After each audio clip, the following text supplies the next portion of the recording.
Maximize our time. Thank you for doing the recording, and go ahead and officially begin this meeting. So I am Shireen Tabor. I'm the Executive Director of Empower Women Media. We have been hosting events and trainings since about 2015. We began here in Los Angeles, and we just had a vision for expanding and going beyond just our community here in Los Angeles. We're very diverse, as you know, in LA. We have Arabs and Jews and Iranians and people from all over the world. And then about 2016 or 17, we started convening in London for 3 years in a row. And then we expanded to Tunisia and then Marrakesh. We've done multiple events in Washington, D.C. with the IRF Roundtable, the International Religious Freedom Roundtable and Summit. We've had great partners like the Alliance for Peace Building, and we've done events at the United Nations Plaza. And we're just so delighted that doors keep opening for us. Now, as you can see, there are many beautiful people in this room. So it's not a big surprise that people want to work with us and partner with us. But I want to encourage you that as a network, we think we're on to something. We think we're onto something in being first movers and really advancing women's rights, international religious freedom, peace building, kind of this intersection of these important domains. And I think it's because we're allowing women to lead. We really are. And so the research, as you know, shows that if you're serious about peace building, you have to put women on the front lines. You have to give them a platform. You have to expand their visibility.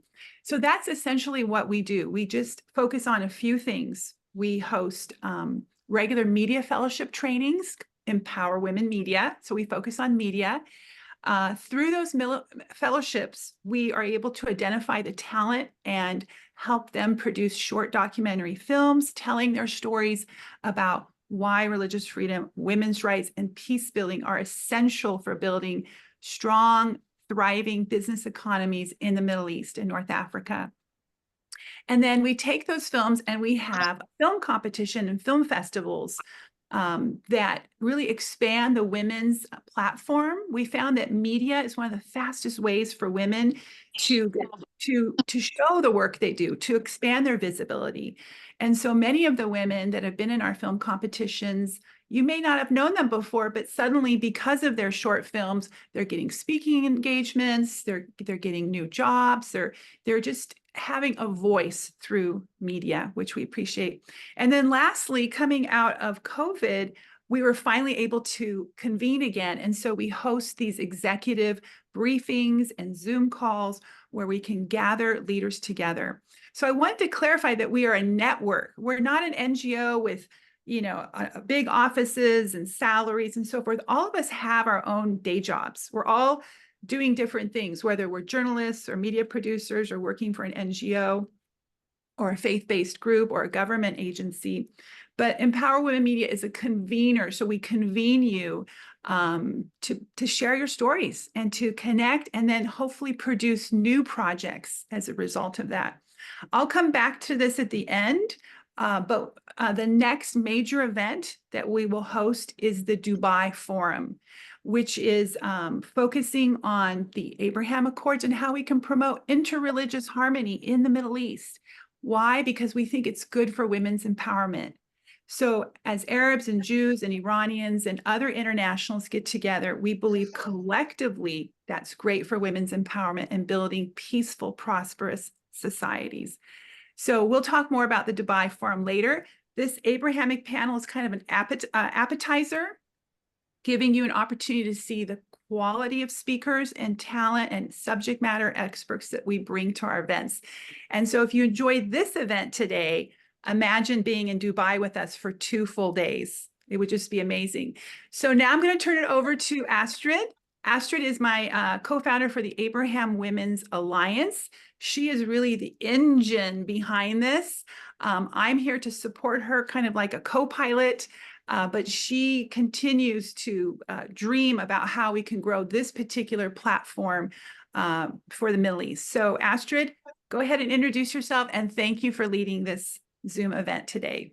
Thank you for that lovely introduction, Shireen. You're always an inspiration to all of us.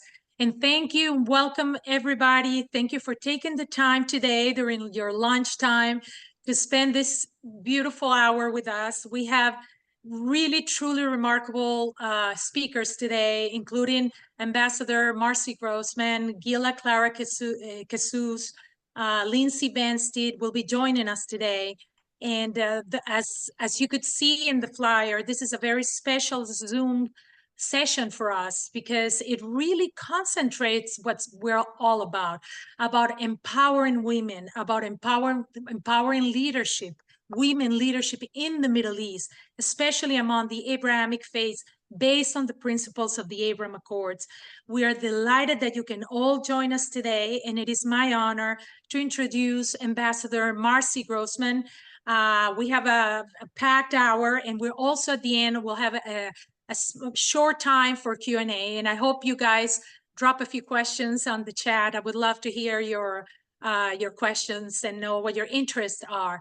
So Ambassador Marcy Grossman is a non-resident senior fellow with the Atlantic Council Rafi Hariri Center and Middle East Programs, and former Canadian ambassador to the United Arab Emirates. She spent over 20 years abroad as a Canadian diplomat and has been on the leading edge of the Abraham Accords and the normalization of relations between Israel and the Arab world, including as an advocate for the role of women in diplomacy and peace building. It is quite an honor for me to introduce Ambassador Grossman. Thank you. Thank you, Astrid, and thank you, Shireen, and thank you both for welcoming me to today's session. And I want to thank everyone who's joined us today, including the one man who sticks out, John. I think his name is John because there's more men named John in the world than there are women sitting at board tables. But welcome, John. And I want to I want to congratulate all of you who are part of the Abraham Women's Alliance and Empower Women Media. What you're doing is so innovative, it's so hopeful, it's so smart, and truly, I believe strongly that the only way to find a path to peace in the Middle East is through women. So this coming Sunday on September the 15th is the anniversary of the Abraham Accords. Abraham Accords turned 4. And as Canada's ambassador, as you heard, to the UAE between 2019 and 2022, I had a diplomatic front row seat and an occasional behind the scenes view of what was going on in the lead up to the Abraham Accords and during the height of the Abraham Accords. And so what I wanted to do at this moment was to just share some reflections with you on what I believe has been accomplished over the past 4 years and what we can hope for and expect going forward. I just want to say that if you haven't been to the UAE, then you'll definitely want to go to the Dubai Forum because the UAE is a very special place. When I arrived in 2018 as Canada's Jewish female envoy to the Middle East, to the UAE, I did not know what to expect. I thought it was a very bold move for my country to send a Jewish woman to Dubai, and I thought really it was an even bolder move for the UAE to accept me. But I could see almost immediately that there was a very welcoming and open people and country that was waiting for me. And I could see right away that there was something very special happening and the ground was shifting. 2019, as many people may be aware, was UAE's year of tolerance. This was the year that the Pope made his first visit to the Arab region. This was the year that the UAE signed the document of human fraternity with the Catholic Church, with the Pope.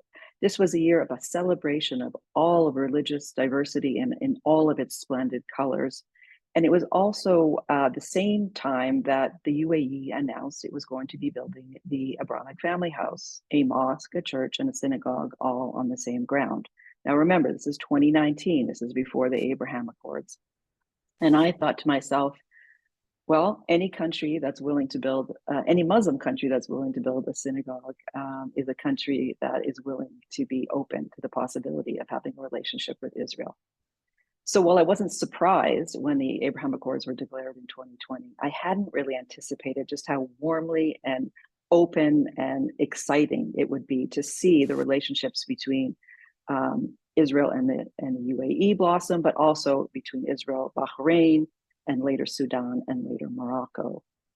And 2020 to 2023 were really the heady days, the new days of the Abraham Accords. This is when there was great optimism and growth, and everything was blossoming and growing. This, of course, began with the diplomatic relationships that were formalized. So each country opened embassies in each other's countries. The air and trade corridors opened. There was many political and cultural activities. Free trade agreements were signed. Strategic military agreements were signed. This was the heady days. And for myself as ambassador to Canada and as a Jewish woman in a Muslim country, I really got to spread my wings during this time to do really new and creative things. I got to speak publicly about topics that I was really passionate about and that my country were really passionate about. Things like religious pluralism, interfaith dialogue, the importance of women in the world, being Jewish, what is it like being Jewish? So I was really in my zone in terms of what the work that I was doing. I was able to host weekly interfaith Shabbat dinners at the official residence of Canada. I was actually the Jewish ambassador of the UAE before there was an Israeli ambassador. We hosted interfaith Hanukkah celebrations at the Canada Pavilion at Expo. When the Israel Chargé Eitana'e showed up in 2020, we hosted Passover in the desert together, about 20 of us, Jews, Druze, Muslims, Iranians, Christians, all joining together under the same night sky to celebrate all that we had in common. And as the embassies started to open, all kinds of great things started to happen. Economics was probably number one on the agenda. And between 2019 and 2023, growth was exponential. Imagine before 2020, there was zero trade between Canada and I'm going back into my Canada ambassador zone. There was zero trade between Israel and the Abrahamic Accords countries. They went from 0 to $10 billion at the end of 2023. And the bulk of that was going to the UAE. That's where the most innovation was happening. That's where the most partnerships were happening. And you could see that on the ground. You could see it on the ground because 1 million Israelis visited the UAE between 2020 and 2023. And they got to get there on 106 weekly flights directly between the two countries. And just to put that into perspective for you, there are only 10 million people in Israel, and 1 million of them came to visit the UAE. And as a point of comparison, there are 5 weekly flights between Canada and the UAE, and there were at the time 106 weekly flights between Israel and the UAE. And all kinds of really groundbreaking, formal government-led initiatives were happening. We had the Negev Summit in Israel, that was followed by the Negev Forum Steering Committee in Bahrain. Civil society was starting to emerge, creating the much needed people-to-people ties that we know are necessary for lasting peace. The Atlantic Council, the organization that I'm involved in, launched the N7 initiative, basically an initiative to foster regional collaboration between all of Israel's 7 Arab partners and more. Reva Gurelik is on the call today. The AJC, the American Jewish Committee, established a presence in the UAE at the time. There were high-level visits, prime ministers, presidents, innovators, investors, and there were even activities for women. Several events that I was involved in. 2 I just want to mention that happened in Marrakesh. First of all, the Israel Startup Nation hosted 100 women, female business leaders in Marrakesh in 2023 for the Women Connect to Innovate Summit. And of course, right on the heels of that, Empower Women Media, Shireen, as she has already mentioned, hosted the Marrakesh Forum in June of 2023. So there was really some really good momentum building in 2023, and especially good momentum for women. And then October 7th happened. So where are we now? Well, as the 4th anniversary arrives, and it arrives this Sunday, the good news is that the Abrahamic Accords remain intact. None of the signatories have backtracked. Their normalization agreements are in place. Nothing's been permanently broken. No country has withdrawn its commitments. No one has closed their embassy. Nobody has pulled their ambassador for diplomatic reasons. And from a diplomatic point of view, this is a very, very powerful testament to the relationships and to the enduring relationships that exist between these four countries. All the ambassadors are in place, or not all of them, but many of the ambassadors are in place right now, maybe all of them, continuing to play an active role, maintaining those diplomatic channels, keeping those conversations going. Trade continues. There was recently a very large trade deal announced between Israel and the UAE in August, where Israel Aerospace is coming to the Abu Dhabi to open up a manufacturing center there for aircraft. So things are continuing. However, since October the 7th, things have been very subdued. The posture has shifted from being very open, very public, very optimistic, to very private. And the thing that's taken the greatest hit is those people-to-people ties. They have been very limited. The number of visits, the number of flights, all reduced. Public celebrations not happening very often. As most celebrations have to be sanctioned by the UAE government, there is not a lot of, and led by the UAE government, not a lot of these are happening.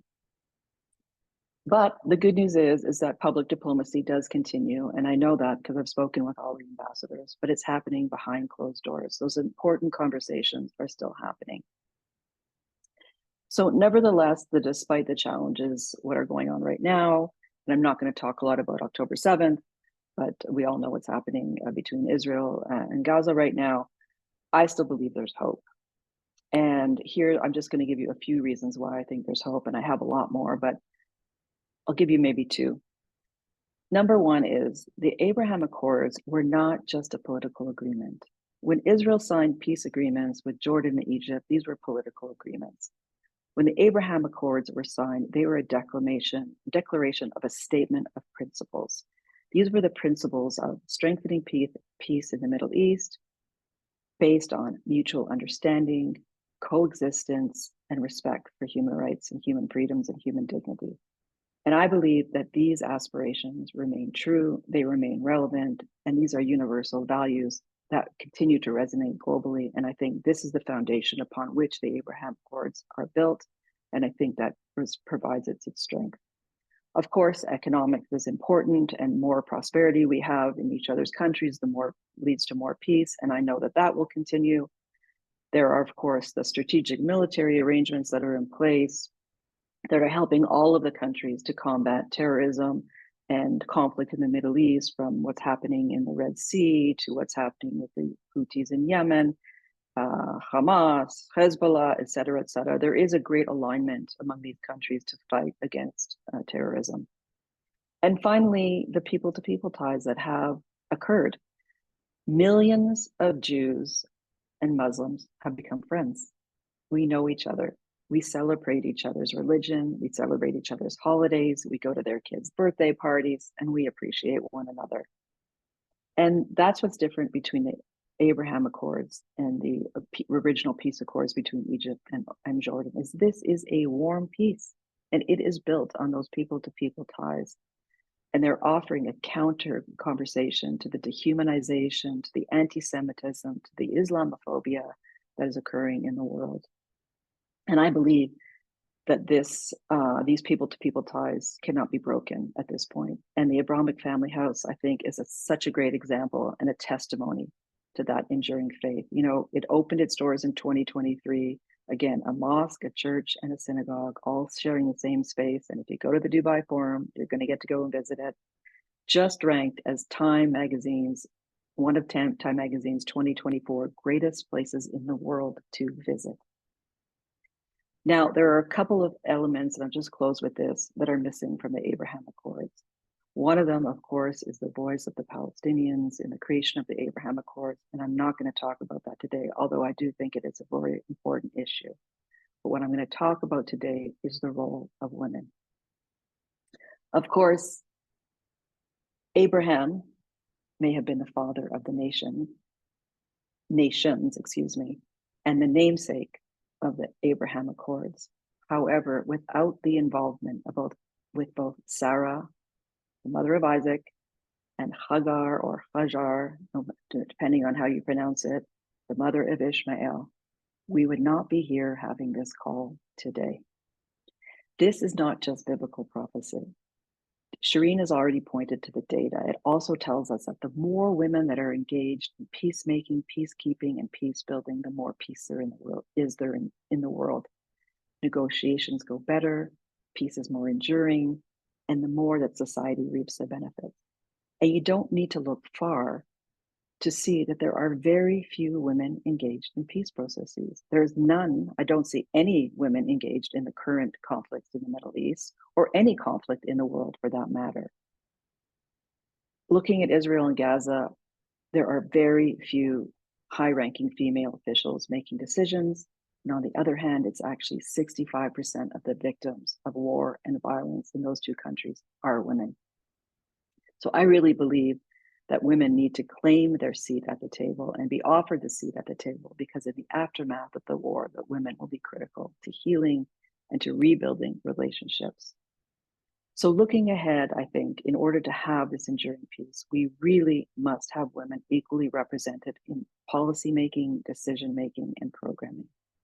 We know that more women included at the top of the pyramid, whether it's economy, politics, justice, diplomacy, government, we know that the more safe the world will be, not just for ourselves, but for future generations.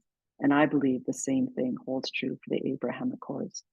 A lot of men involved in decision-making positions, very few women. And this is a point that I have argued and since the very beginning. So just to conclude then, we know that the world, I'm preaching to the converted when I say that the women of the world have much to say in making the world a better place. Organizations like this one, like the Alliance, like Empower Women Media, like Women Wage Peace. I mean, Yael Admi is having her moment right now. I just saw her on Instagram with Oprah.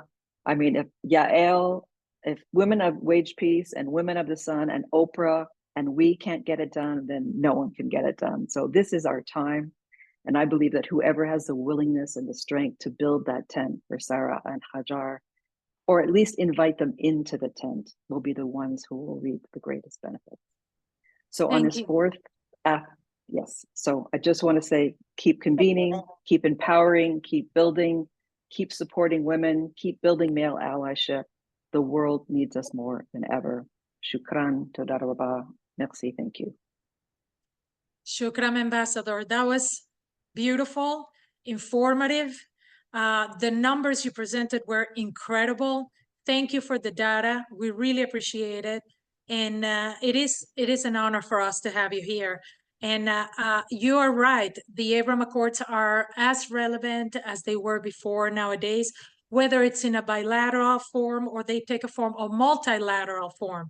So we really appreciate you being here. I know I will receive some questions. I hope you can stay with us until the end. Absolutely. And, thank you for the time. Thank you. It's an honor to have you here. Now, I would like, it's an honor for me to introduce Guila, Clara.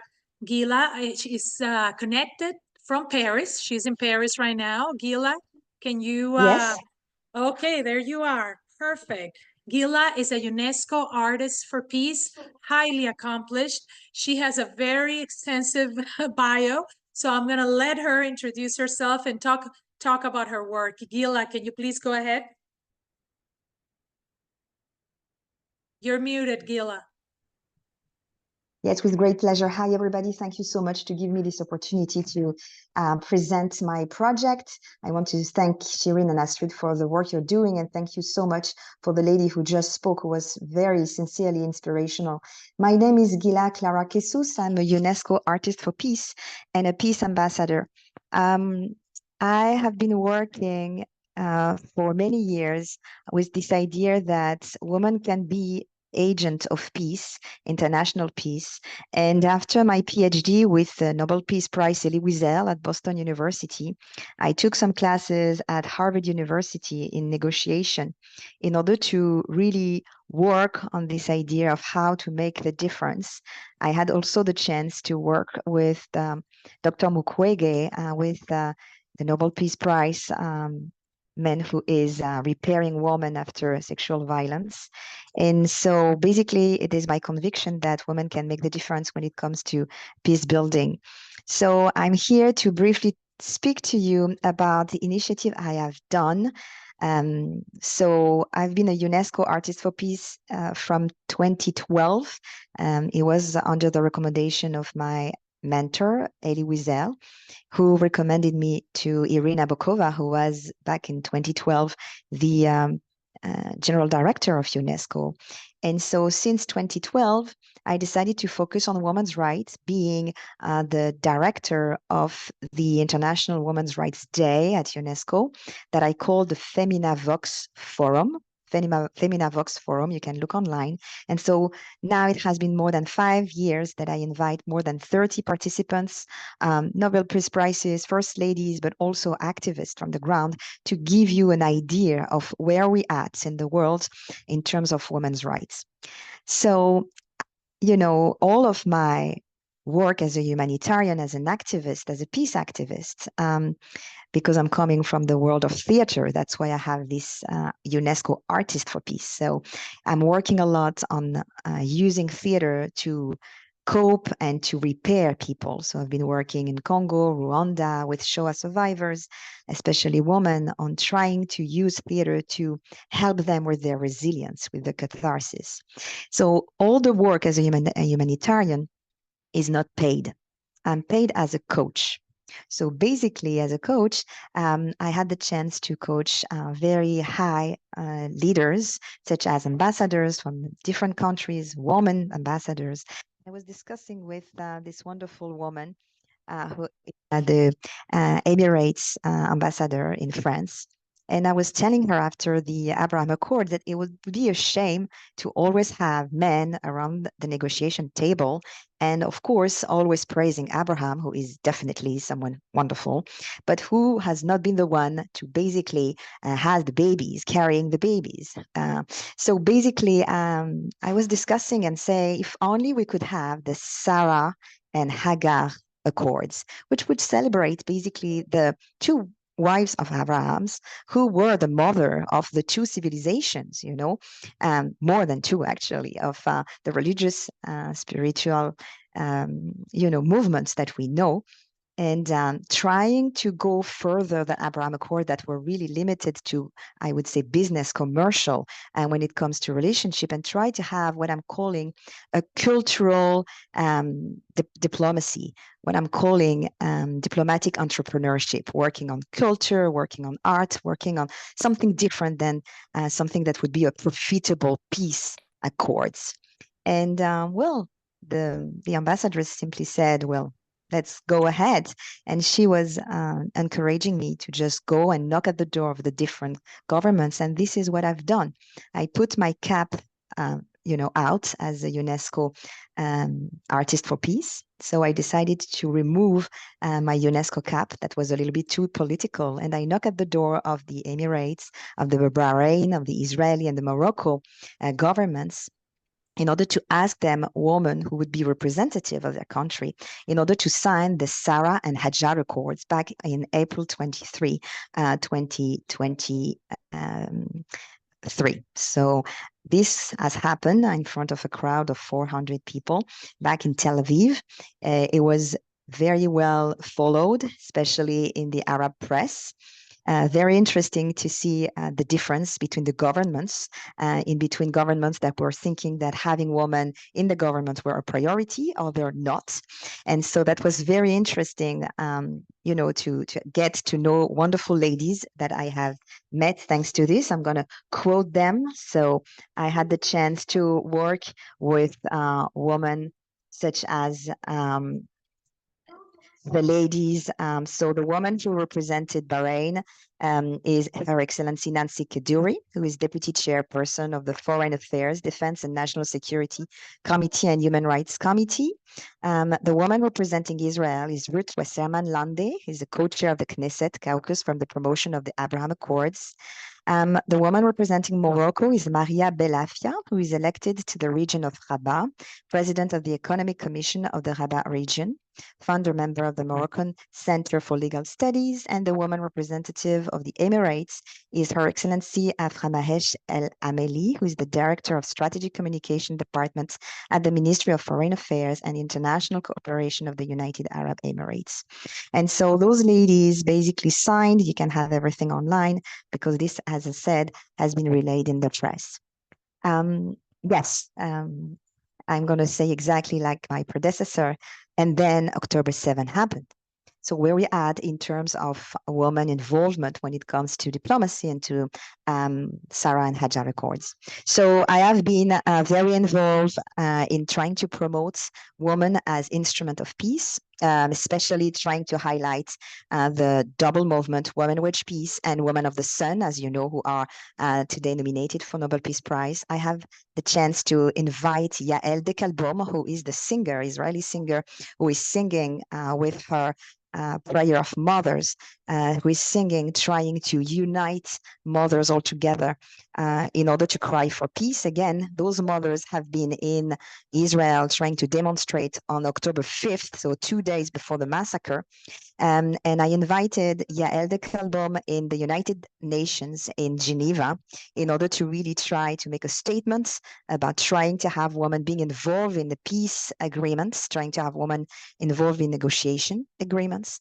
And last but not least, I decided since, there was a blockage in the Middle East, process as women being involved in peace negotiation, I decided to create the International Accord for Women in Diplomacy that are today more and more followed. So it has been already signed by the First Lady of Iceland, First Lady of Bosnia.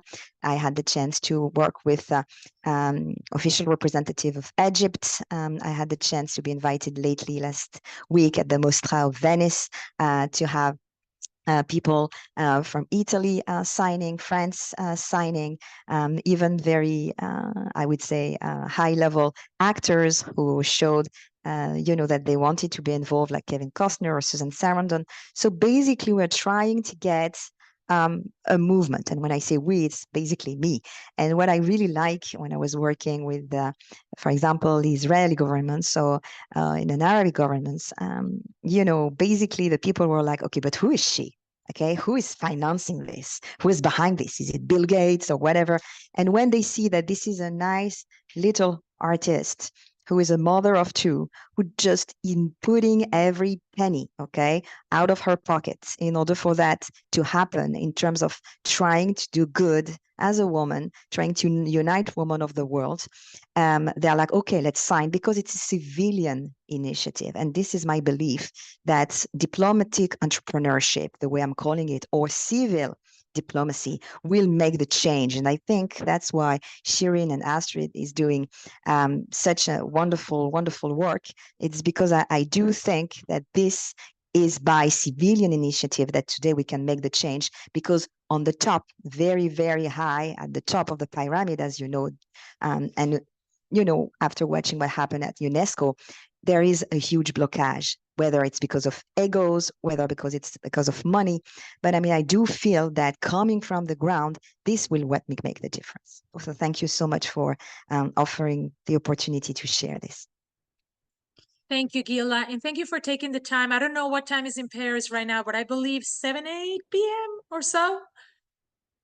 Yes. Yeah, so basically the little voice that you have behind are my kids who just came back from school. Thank you so much, Guila. It's so impressive. And I'm sure you could speak for another hour, and I wish I had the time to give you. Thank you. I hope you can stick around. Maybe there's a few questions coming in, very interesting. And now, it is Astrid, I would Go like ahead.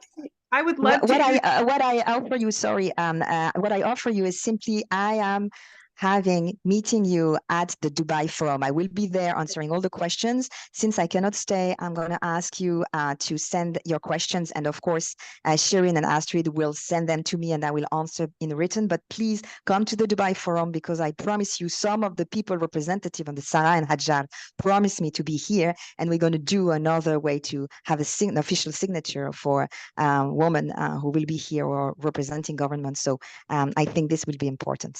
Thank you very much. Very exciting, Guila. Wonderful breaking news, everybody. So please, you have to join us in Dubai. Shireen, you wanted to say something? Yes, I wanted to just share how encouraged I am that Guila and others like her who are grassroots activists are involved. We need the Marcys of the world that are operating at kind of the government level. We need strong business women and men involved that can take these principles and drive them into the business world. And then we need artists because artists change the mindset and they're reaching deep into the culture and telling stories and helping people to reimagine a future. And so I just wanted to point that out to you that we're excited about bringing all the players to the table, government, business, artists, scholars, and mothers, and just a variety of people. It's like weaving a beautiful tapestry, and together we're stronger. But I wanted to go ahead and introduce Lindsay, because Lindsay reached out to me years ago before I started a master's program, and I was looking at the question, how can we use education training to equip women in particular to stand up for interreligious harmony, women's rights, peace building in the Middle East.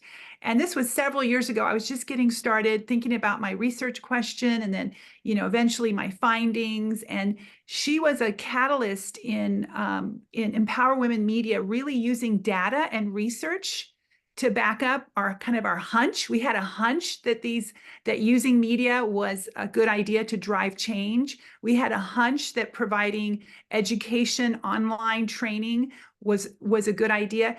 And so I wanted to make sure that you just understood the value of bringing scholars and research to our work.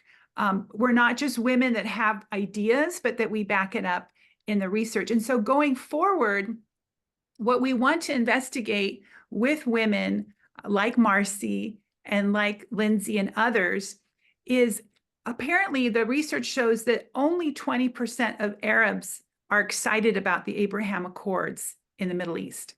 And you might say only 20%. That means 80% don't support it, which is very intimidating. But actually 20% is a very good number. And so we want to identify who are those people, who are the 20% that support the Abraham Accords and the peace process, and how can we mobilize them? How can we empower them? How can we give them the tools and the platforms to continue to advance this initiative? And so I just wanted to thank Lindsay as a mentor and someone we turn to for research and to help us to be more effective. So with that, Lindsay, thank you, and go ahead and share. Yes, thank you so much, Astrid and Shireen, for the invitation to be here.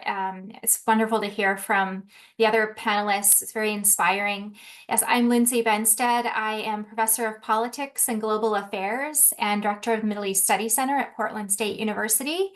If you're interested in this research, please send me an email. I'll be happy to send you the paper that was published in 2021 in Mediterranean Politics, where I look at the Arab Barometer data, and I look at the determinants of support for the Abraham Accords, or for normalization with Israel. I'm going to be talking about data that was collected shortly before the Abraham Accords were signed.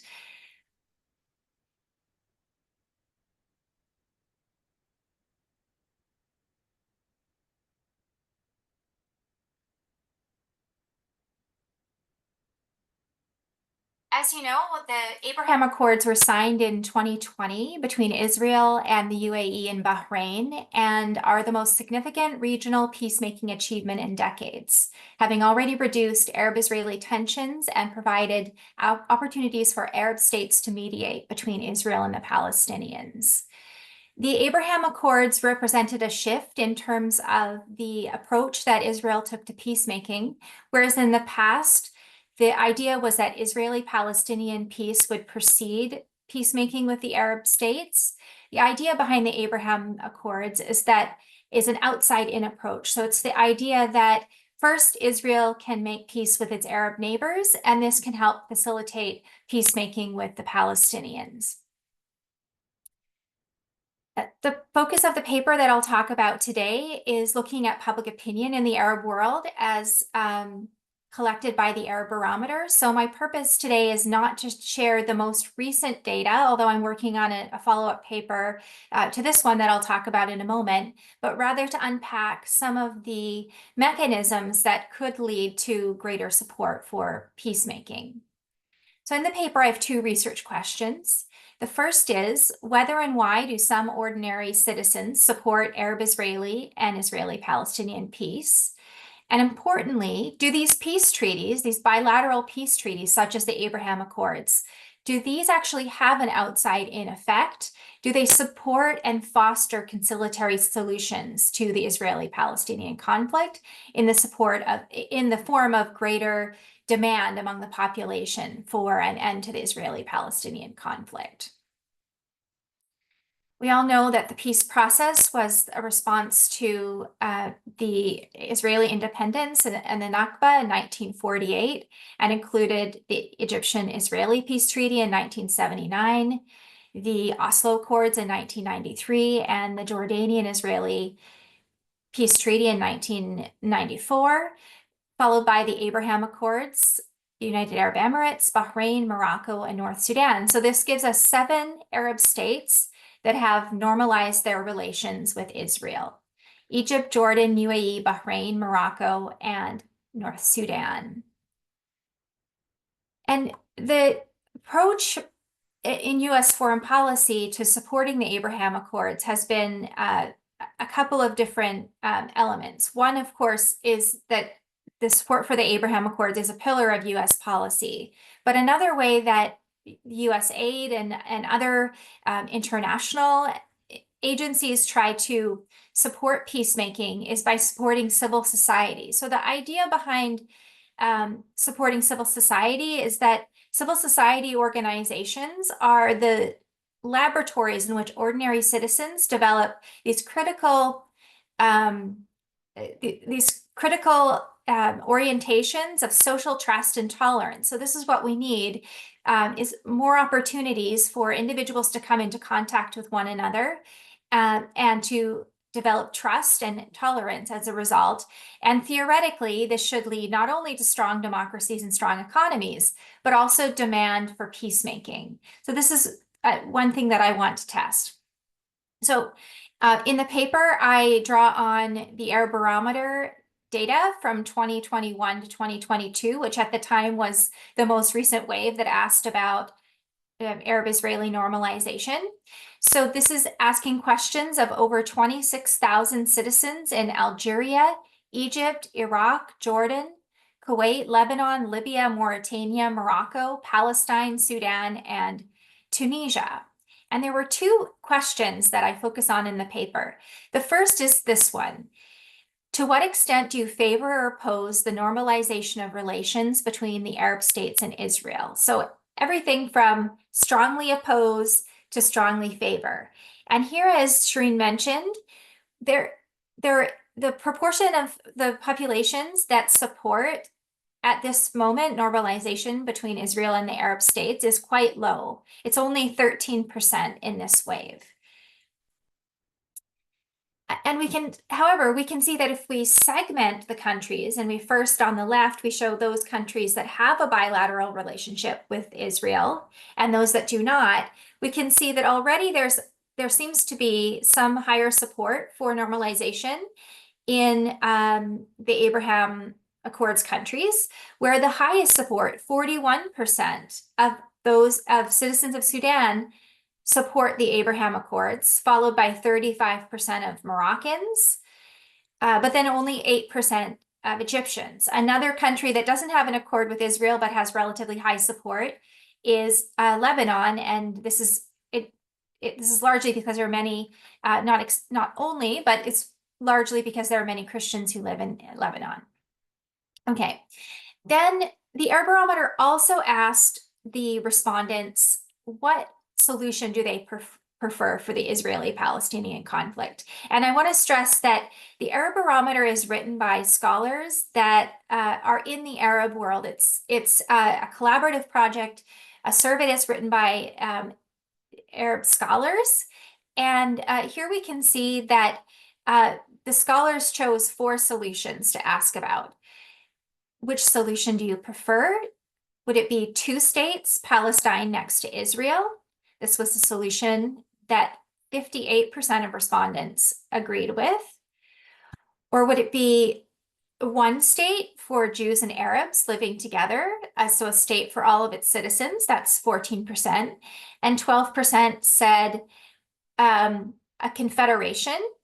And the other category, I think by looking at, it's not specified in the survey, but by looking at some of the correlates, I would identify 17% of respondents as rejecting peace. So we see the 2-state solution is a popular, it's the most popular solution in the Arab world for the Israeli-Palestinian conflict. But there's also about 25% that might have an even more conciliatory view, that might be willing to think of maybe a confederation where there's even a stronger relationship between the Palestinians and the Israelis, and then about 17% that reject peace. The Palestinian sample also was very similar in these proportions. Okay.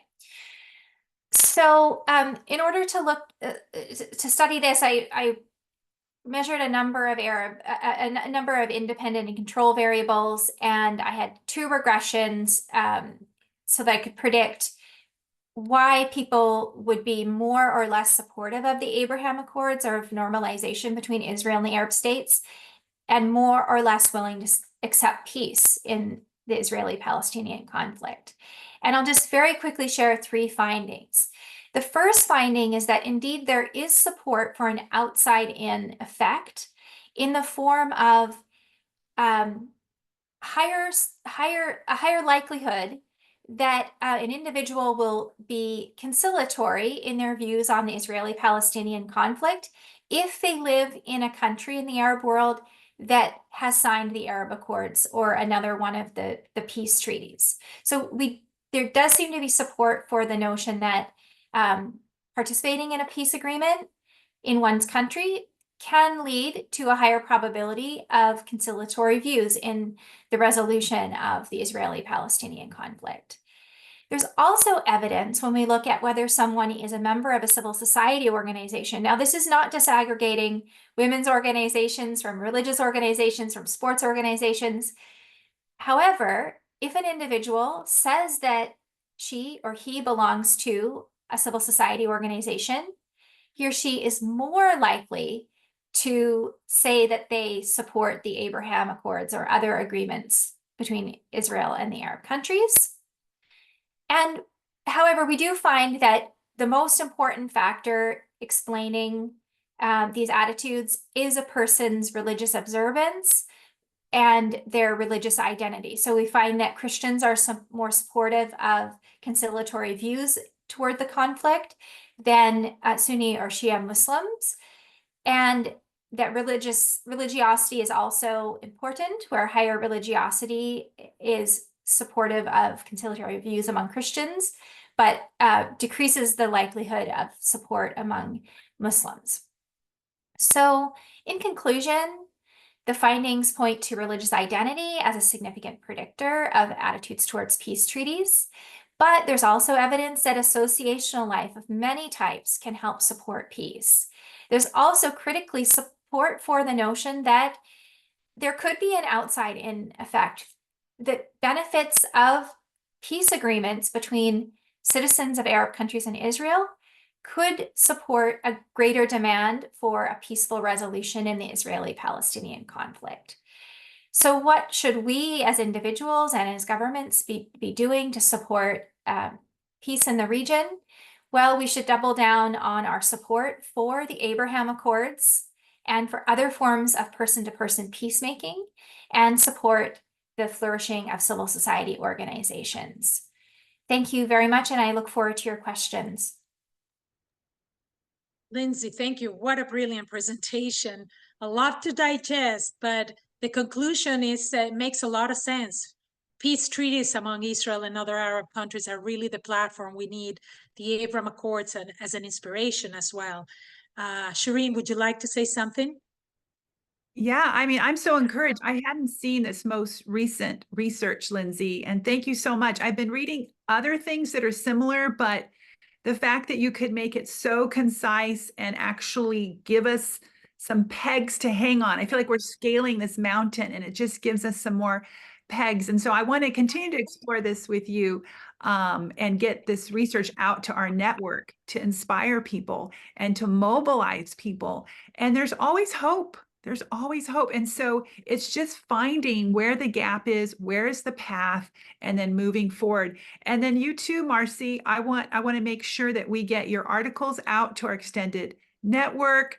We've been texting, but please remember to send us those articles. We can add them as attachments. After this call, I want you to know we have hundreds and hundreds of people on our mailing list. Really, actually, I counted the other day, it was closer to 8,000 people collectively. And so I want you to know that we'll be sharing the recording of this event and then these different, whether it's the articles or slide deck with our network to inspire them. And we need to keep going forward. A lot of people still don't understand the Abraham Accords or don't see the value. And I feel like, wow, we finally have a political treaty, a declaration, a document to go forward that we can remind people. We have the Declaration of Human Rights, which is great. But now we have a more recent document that we can stand on. And I love what Marcy and Guila shared that, it's really bringing women to the table. We must continue to advocate for that. And I'm so grateful we have more and more women in government and politics. Wherever you are on the political spectrum, we have a woman running for president. These are good signs, really good signs that we can lean in. So I want to encourage you to continue to invite your friends and colleagues to join us. We know we're not the only network focusing on this, but we do think we have a unique niche because we use media and film, and we're getting people together in spaces like this, including the upcoming Dubai Forum. In the future, we would love to have forums in Israel and Jordan and Egypt and North Africa, maybe even Iran someday. Who knows? Anything is possible. And we're just going to continue to dream and to move into that space. Shireen, I'm sorry to interrupt. We have a couple of questions. We have just a few minutes left. I know, Nazanin, you had a question. You wanted to ask your question. I saw you raise your hand, no? No, okay. So we have a question from Soraya Dean. How do you plan to mobilize and organize Palestinian women and Israeli women? Is there any specific strategy to mobilize them towards peace, towards collaboration that you would recommend, Lindsay?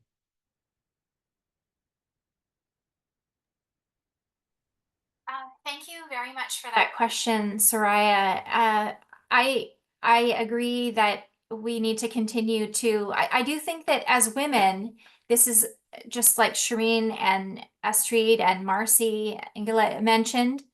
I think as women, we have the greatest chance of coming together and building bridges across these great divides where there's been trauma. And I would point to the films that we've seen at recent events and the ways that as women we can come together. I would love to see us invite women from all places, but especially from Palestine and from Israel, and to broaden our network in that way and to bring hope. I'm struck by how hopeful this conversation has been. Thank you, Lindsay. Thank you for that answer. Beautiful answer. Ambassador Grossman, there's a question. What do you envision to be the next step for the Abraham Accords? That's the question. Yeah. So I think things are going to remain the same until there is a resolution of at least the fighting between Israel and the Palestinian and Gaza and in particular. And until that is resolved, I don't think anything is going to really progress quickly. We know that Saudi Arabia was very close to coming to the table in 2023. Some people think that was the spark that lit the fire for Hamas to to do their massive attack, because that is something that they did not want to see happen, because they knew that if Saudi Arabia was engaged in the Abraham Accords, that would be a huge blow to their ambitions. And it was a huge threat. So some people say that's why the timing of the attack happened in October. But I do believe, and I'll quote Dr. Ali Al-Nuaimi on this. Dr. Ali Al-Nuaimi is a senior UAE official. He's head of the Hadaya Institute for Counterterrorism. His former Muslim Brotherhood, converted into like evangelist of peace and anti-terrorism. And he said, when asked after the war broke out, is there a future for the Abraham Accords? And he said, the Abraham Accords are our future. Beautiful. And I think anyone who's smart and listens to Dr. Al-Nuaimi, and I think he's brilliant, believes that as well. Thank you so much. That's music to my ears. Thank you. Now we have a last question from Emily. And Emily is asking, what percentage of the women, this is for you and me, Shireen, what percentage of the women that participated in Marrakesh are coming to Dubai this year? Continuity in this effort is very important. This initiative can really make a difference. Yes, that's a great question. And that's why we actually convene on Zoom, and we have our media fellowships and other ways that women can continue to connect. All of our media fellowships are on Zoom so that we can connect with women anywhere. So right now, actually, we're training a cohort of women inside Lebanon, even though there's, the conflict between Israel and Hezbollah. These women are showing up online. We're training them to host their own events, in-person events. And so we just need to continue. For Marrakesh, there are a few key women coming who are mobilizers. We love to work with women who not only are individually leaders, but are mobilizers. They're includers. You could be a leader and act as a lone wolf and kind of sit in your corner, or you could be always actively inviting and including other women. So we're looking for mobilizers. So there's a few mobilizers coming from Marrakesh. Of course, there's the cost of travel and hotel, so not everyone can come. For this particular event, we're really targeting Arab women in Marrakesh. And then, of course, a select group of Jewish women leaders who are able to come. We know there's some security issues, so we're not, actively marketing a lot because we want to make sure we have the right people in the room. We're looking to invite CEOs, executives, directors, the kinds of people that can drive this change in their culture, in their workplace, in their communities. So these events really are for leaders who can activate that change, and then it would go down into the grassroots. Any other questions? Or Terry, you're muted. Okay, can you hear me? Yes, go ahead. I asked a question earlier. What has worked best to empower women in the Middle East, and does it vary country by country? Yes, that's such a good and big question. Honestly, based on our research, the fastest way to empower women and to drive change right now, we really believe, is through media and social media, and giving women a platform like Marcy, who's writing articles, and others who are activating women through online strategies. And when I say media, I should be saying digital strategies, online strategies. It's the fastest way, because you could be sitting at home and still make a contribution. And a lot of women in the Middle East, they're either shut in or they just can't, travel and move about the way we can. So I would say digital strategies, online strategies, and that can include even like podcasts. And there's so many ways to connect now. TikTok, I mean, however you feel about TikTok, it's the fastest way to communicate with people now. So I hope that's helpful. And then as far as locations, it's really country by country. The one country that we found that was really difficult right now is Egypt. They don't seem to want to participate as much. I'm not sure. If you have any friends in Egypt, please connect us. Some countries are harder than others, but in general, we're very encouraged. We rarely meet women that say, no, we don't want to be involved. It's so rare. Many women are leaning in. They understand just the devastation of war, and really the work we do, it saves lives and it gives people a hope for their future. We need to give people hope for their future.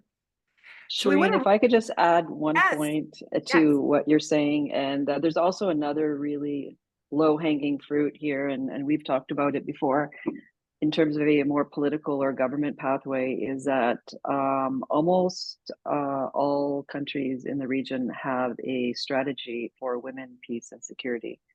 And this is a United Nations-led initiative, Declaration 1325. It's going to be celebrating its 25th anniversary this year. And basically, it's a strategy to engage more women in peacemaking, peacekeeping, and peace building.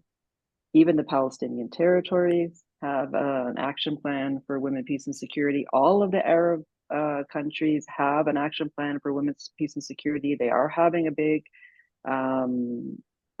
year, sort of an annual celebration. And if we could get people to dust off their diplomatic, government, political strategies on how to engage women, that might be a pathway in that's easy and endorsed by many, many countries around the world. I agree, Marcy, and we do need to work together with women, peace, and security more. I agree. So if you have contacts in that arena, let's make those introductions and make sure we have some representatives at our events also, that we're not, working separately, but more together and sharing our resources, our curriculum, our training, our films, and mutually inspiring one another. Astrid, you have done a fabulous job getting these people to this event. And then, of course, our growing network that we'll be sending this recording to and sharing. So I'd like you to end with making sure that everyone knows more about the Dubai Forum and that we have where do we go from here? I just want to say that Ambassador Grossman mentioned the Abrahamic family house in Abu Dhabi, which I had the honor and the pleasure to visit just a few months ago. I was in Abu Dhabi and Dubai, and I highly recommend a visit to the center, the family house. It is an extraordinary place in the Middle East. It holds a church, a synagogue, and a mosque in the same property. It's a fantastic place. Come to the Dubai Forum. It's only 2 days. On the 15th, we'll have the conference. And on the 16th, November 16th, we'll take a bus. We'll take an excursion to Abu Dhabi, which is only an hour away. And I hope you all can join us. Thank you, everyone. It's already 1:04. And I really appreciate you joining us. Thank you. Shireen and I are honored that you all came to meet us. Have a wonderful day, everybody. Thank you. We'll be in touch.